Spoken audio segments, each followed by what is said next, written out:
So you're thinking of moving to Park City, Utah, or you're thinking about buying a second home, a vacation home, or a lifestyle type investment property here. Well, there's something that you should know. Real estate in Park City is not created equal. What do I mean by that? Well, you've got townhomes, condos, stacked multi-flat condos, right? Hotel condos, which is a lot of what is at the Canyons Village. You also have single family homes, you have gated communities, you have private gated 4-season golf communities that have membership fees on top of their community, and you also have land. Wow, that's 7 types of property and 7 different things that you have to choose from when you're thinking about buying in Park City. I always like to tell people that your price point is actually going to dictate where you end up. So if you reach out to me and you say, hey Nicole, I have a price point of about $1.5 million. $1.5 million is not gonna buy you much in Park City. It will barely buy you a condo in Park City. You will probably end up with something that's a little bit older, that's a 2-bedroom. Park City also consists of 4 major areas. You have the Park City limits, which is the 84060. You have Snyderville Basin, which is the 84098. You have the Jordanelle area, which is Hideout, Utah, all along the Jordanelle, and now the new Mayflower area. You've also got Camas, you have Wanship and Colville, and you also have the Heber Valley. So those are the 4 main areas when you're thinking of Park City, right? Park City, the main 2 hubs are really the Park City limits and the Snyderville Basin. And then everything else that I just mentioned is sort of the surrounding areas of Park City. So if you're thinking you want new construction, then you're definitely going to want to look out in the Jordanelle area and the new Mayflower area and Hideout, Utah. And I actually have a video on Hideout, Utah if you want to check it out. This area is growing rapidly. However, a major con of this area is there's still no commercial yet, there's still no gas stations, and there's still no grocery stores.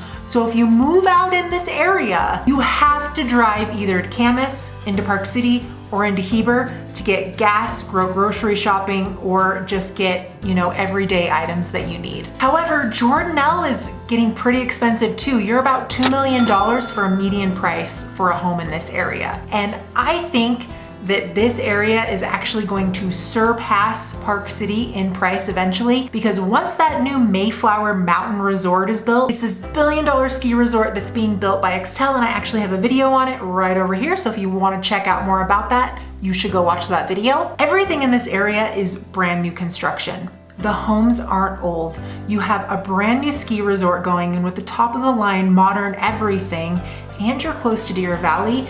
I think this price point of these homes right now, if you don't buy here now, in 5 years, I think it'll be more expensive than actual, in Park City, the 84060. Simply because, in town Park City, there's nothing brand new unless you bought a house and bull cratered it and started from the ground and built it up, or you've bought a house and you've basically gutted it and redone it. Now, if you're buying that type of house, you're gonna be paying a premium because you're basically buying a $2 million house and it's a total remodel in Park City limits. You also need to keep in mind HOA fees, master HOA fees, property management fees if you rent out something. You also need to know that if you're buying a hotel condo, this type of product is typically very difficult to get financing on. It is possible, but the majority of buyers that purchase this type of product are cash buyers. You've also got transfer fees, and you want to watch out for current, future, and special assessments. What do I mean by that? Well, if you're buying into an older condo project, say Lower Deer Valley,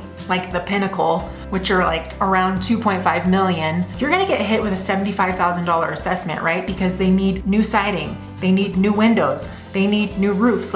These are totally 80s looking. You also have to keep in mind that you've got your property taxes, you have your maintenance and repairs on the property, so you need a reserve fund for that. Property management fees, you have a mortgage fee if you're getting a mortgage, general upkeep of the home, furniture, transfer fees, insurance, and like I said before, assessments. The one thing to remember is that when you're looking at Park City real estate, the closer that you are to the slopes, that means beachfront property. You're going to be paying a premium the closer that you are to the slopes. Location is everything in Park City, Utah, and I think a lot of people are very confused about the market and what they get for their money. But when you're buying something that's in the 84060 in Park Meadows that's $2 million, it most likely is going to need a full-blown remodel. That's what you get because of the location that you're buying in. If you remodel that sucker, that house could be $5-6 million down the line. So be prepared. If you're buying in the Park City area, the 84060 or the 84098,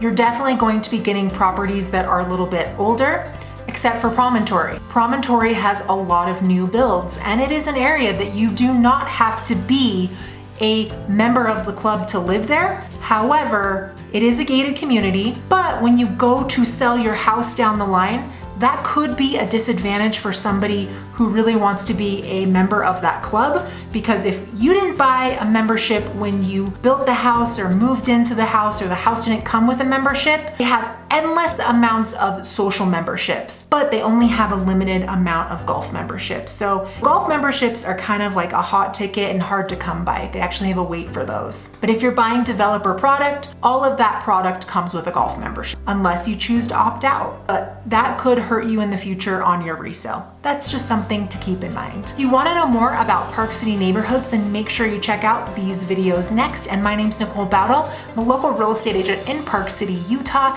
And if you wish to contact me, my information is always dropped down in the description link down below.